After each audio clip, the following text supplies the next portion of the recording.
June 26, 2025. A single day, a single signature, and decades of fragile agricultural trade between the United States and Canada might have just been shattered.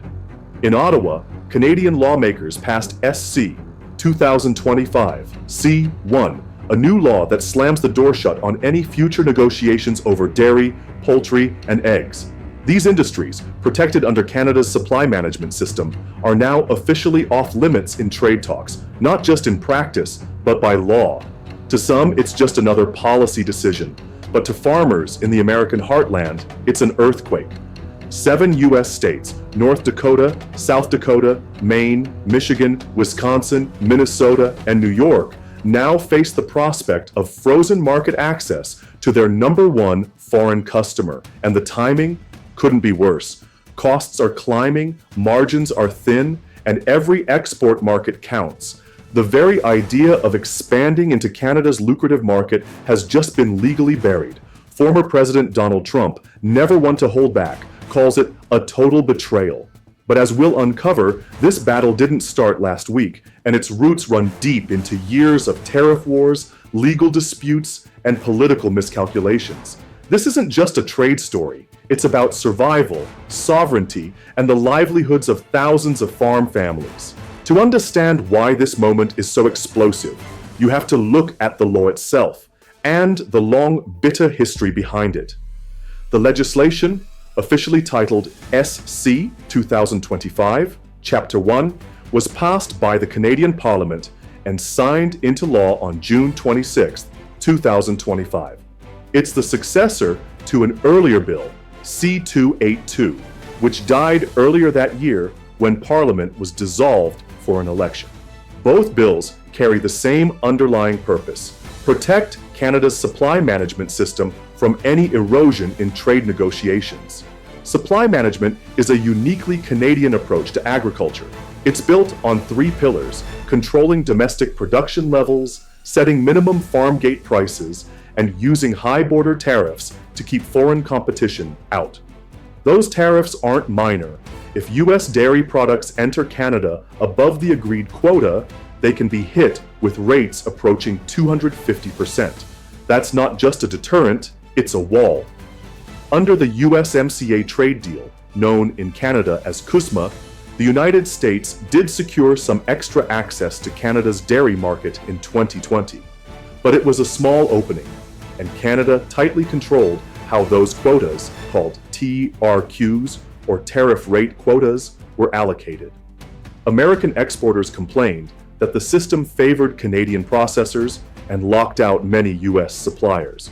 In 2022, the U.S. challenged Canada through USMCA's dispute resolution process and won the first round, forcing Ottawa to tweak its allocation system.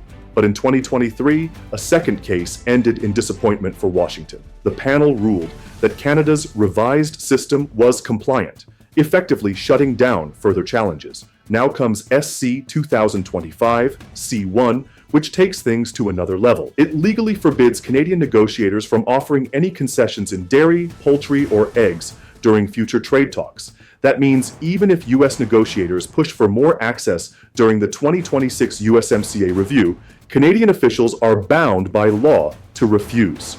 For American agriculture, this is a strategic nightmare. Canada isn't just a neighbor, it's one of the top 2 export markets for U.S. farm goods every year. In 2024, U.S. agricultural exports to Canada totaled roughly $29.5 billion, accounting for 16.7% of all U.S. farm exports. These aren't bulk commodities alone. They're high-value, consumer-ready goods. Artisan cheese from Wisconsin, yogurt from New York, beef from South Dakota, processed foods from Michigan. 7 U.S. states are particularly vulnerable. North Dakota. About 70% of its total exports go to Canada. Grain, feed, meat, all part of integrated cross-border supply chains. South Dakota. Roughly 45% of exports head north, including beef, pork, and dairy products. Maine. 42% dependency on Canadian markets, with dairy, seafood, and cold chain logistics as lifelines. Michigan, a powerhouse in processed food and beverage exports, tied directly to Ontario's retail networks. Wisconsin, America's dairy heartland, where losing growth potential in Canada hits at the core of the state economy. Minnesota, strong ties to Manitoba and Ontario in grain, meat, and feed exports. New York, major supplier of cheese, apples, vegetables, and specialty foods to Canadian grocery chains. And the squeeze isn't just about quotas. Canada's clean fuel regulations, which require reduced carbon intensity in fuels, raise shipping and production costs. Stricter fertilizer emissions targets create uncertainty for grain and feed producers. And a new front of package labeling rule for foods high in sugar, salt, or saturated fat means U.S. exporters face costly packaging changes just to stay on Canadian shelves. For many American producers, Canada has been the safe export market. Geographically close, politically stable, with a currency and consumer base that reward high-quality products. But this law transforms that market from a growth opportunity into a fixed ceiling. No expansion, no new quota, no room to maneuver. It's not just an economic shift, it's a political signal from Ottawa. Supply management is non-negotiable, even if it means provoking America's biggest farm states. Here's the unvarnished truth. Donald Trump's outrage today might be genuine, but it's also tangled up in the consequences of his own past trade strategies. Back in 2018 and 2019, during his first term, Trump waged a trade war that didn't spare America's closest allies. His administration slapped tariffs on Canadian steel and aluminum, citing national security, an argument that Ottawa found not only insulting, but economically hostile. Canada retaliated quickly, targeting U.S. agricultural exports like yogurt, cheese, and processed meat. For Canadian policymakers, the lesson was clear: never give Washington easy leverage over core farm sectors again. Fast forward to 2020. The renegotiated NAFTA, rebranded as the USMCA, gave U.S. dairy producers a sliver of increased access to Canada's market. But from the start, Canada's allocation of those new quotas was crafted to protect its own processors. In practice, this meant that much of the promised market opening was more symbolic than substantial. The U.S. tried to fight back. The first USMCA dispute case went Washington's way, forcing Ottawa to adjust its quota allocation system. But the second case, in 2023, didn't just stall progress. It legitimized Canada's revised rules, leaving U.S. farmers boxed in. And now, with SC 2025 C1 written into Canadian law, the game has changed entirely. This isn't just a policy stance, it's a legal fortress. Any Canadian negotiator who dares to bargain away a slice of dairy, poultry, or egg access in future talks would be breaking their own domestic law. From a tactical standpoint, it's brilliant. Canada knows that when the 2026 USMCA review comes around, the US will ask for more dairy access. By preemptively removing that bargaining chip, Ottawa forces Washington to trade away something else, perhaps in energy, intellectual property, or pharmaceuticals, if it wants concessions. For American farmers, the stakes are brutal. Dairy is already a volatile market in the US, with cyclical price crashes, high feed costs, and thin profit margins. Canada's market, while smaller than the US, offers premium prices and logistical ease. No transoceanic shipping, no wildly fluctuating currencies, no geopolitical instability. Losing the chance to grow in that market means lost revenue opportunities that could have cushioned farmers during downturns. And this isn't just about dairy. Poultry and egg producers face the same wall. The Carolinas, the Midwest, regions that rely on exporting high-quality poultry products, now see their northern neighbor as a closed shop. Even beef and pork producers, who aren't directly under supply management, have reason to sweat.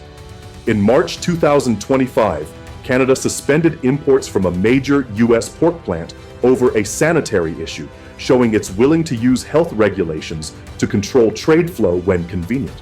The ripple effects go beyond farm gates. Rural processors, trucking companies, cold storage facilities, they all depend on the steady movement of goods across the border. If volumes stagnate or shrink, those businesses feel it too. Jobs aren't just lost on farms, They disappear in small-town warehouses, transport hubs, and manufacturing plants tied to agricultural exports. Then there's the political layer. Trump's 2024 campaign speeches promised to totally renegotiate USMCA and force Canada to play fair on dairy. But the cold reality is that no US president can negotiate away a law that Canada has made untouchable without Ottawa's consent.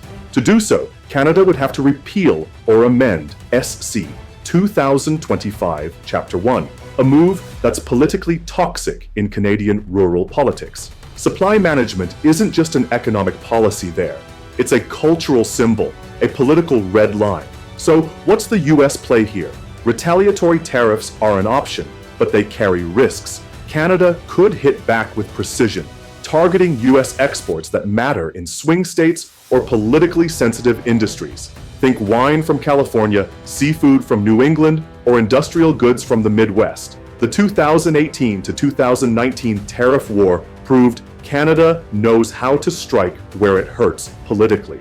If Washington pushes too hard, the dispute could spill over into other sectors of USMCA, autos, tech, even cross-border energy. That would make this not just an agricultural fight, but a full-spectrum trade confrontation with America's second-largest trading partner. And while all this unfolds, farmers on both sides of the border are left in limbo. For American producers, the message is clear. Look elsewhere for growth. That could mean targeting Asian markets, but that comes with higher freight costs, longer transit times, and stiffer competition from countries like New Zealand and Australia. For small and mid-sized farms in places like Wisconsin or upstate New York, those alternatives may not be realistic. Their business models depend on short-haul exports, just across the border, where trucks can deliver perishable goods in hours, not weeks, which brings us back to the human cost. Every closed door in trade is an open question for a farm family. Can we survive another season? Can we keep our workers employed? Can we afford to modernize or even keep the lights on? In that context, SC 2025, C1 isn't just a piece of legislation in another country. It's a blunt instrument with the power to redraw the economic map of rural America. To hear Canadian officials tell it, SC 2025, C1 isn't an act of aggression, it's an act of preservation. They argue that supply management is the bedrock of rural stability in Canada, ensuring fair farm incomes, stable consumer prices, and protection from the boom and bust cycles that plague other agricultural sectors. Supporters often point out that Canada's system doesn't cost taxpayers direct subsidies the way US farm support programs do. Instead, consumers pay slightly more at the checkout in exchange for keeping local farms alive. In their eyes, allowing unrestricted US dairy, poultry, or egg imports would destabilize the market, wipe out family farms, and hand the industry over to a few giant corporate players, just as they say happened in the US decades ago. On the other side of the border, the reaction is predictably furious. US farm groups call this protectionism wrapped in national pride. They argue that Canada wants to have its cake and eat it too, enjoying near unrestricted access to US markets for its own exports, like maple syrup, canola oil, and beer, while slamming the gate on America's most competitive farm sectors. In Washington, this has quickly turned into a political football. Trump allies frame the law as proof that America is being walked over under the current administration, glossing over the fact that the bill's roots predate both Biden and Trump's second run. Meanwhile, Democrats from farm-heavy states are equally critical, not because of partisan loyalty, but because the numbers are stark. A frozen Canadian market means frozen growth for their state economies. In the US Senate, there are already calls for the trade representative to file a new USMCA dispute. But trade lawyers warn that it won't be that simple. The agreement can challenge how Canada allocates its quotas, but it can't compel Canada to negotiate on sectors its own laws forbid. Short of a full-blown renegotiation or some creative horse trading in other industries, The dispute process might just run into a dead end. That's where the danger lies. If the US wants to force the issue, it may resort to retaliatory measures. And Canada has shown, during the 2018 steel and aluminum tariff war, that it can respond with surgical precision. It can target products from politically sensitive states or districts, lobster from Maine, wine from California, apples from Washington state, to ensure maximum political pain. The public stage is already set. Trump, in his rallies, paints the picture of an America betrayed by its neighbor, vowing to tear up any deal that doesn't open Canada's dairy market. Canadian politicians, for their part, use the law as a patriotic rallying cry, portraying any US pressure as an attack on Canadian sovereignty. Meanwhile, farm lobbyists on both sides are in overdrive. In the US, groups like the National Milk Producers Federation and the US Dairy Export Council push for an aggressive response. In Canada, the Dairy Farmers of Canada and other supply-managed groups double down on the message, this law is non-negotiable, and any government that tries to repeal it will face political suicide in rural ridings. Lost in all this political theater are the actual farmers. For them, the fight isn't ideological, it's practical. American farmers see a major market they can't expand into. Canadian farmers see an existential threat if the gates are opened, and neither side has the power to control how the political winds will blow. This is where the 2026 USMCA review looms large. Without some diplomatic creativity, it's hard to see how this standoff ends without collateral damage. The risk isn't just that dairy, poultry, and egg trade stays frozen. It's that the standoff spills into other sectors, autos, energy, even cross-border labor mobility, creating a much larger, messier trade conflict. And as always, once trade wars start, they're much easier to escalate than to end. The passage of SC 2025, C. 1 is more than just another line in Canada's legislative record. It's a shot across the bow in one of the most important agricultural relationships in the world. For Canada, it's a statement of sovereignty and a promise to rural voters. The dairy, poultry, and egg industries are off limits, no matter what trade partners demand. For the United States, it's a closed door that could stay locked for decades, even as farmers struggle to find stable, profitable markets close to home. As the 2026 USMCA review approaches, the stakes couldn't be higher.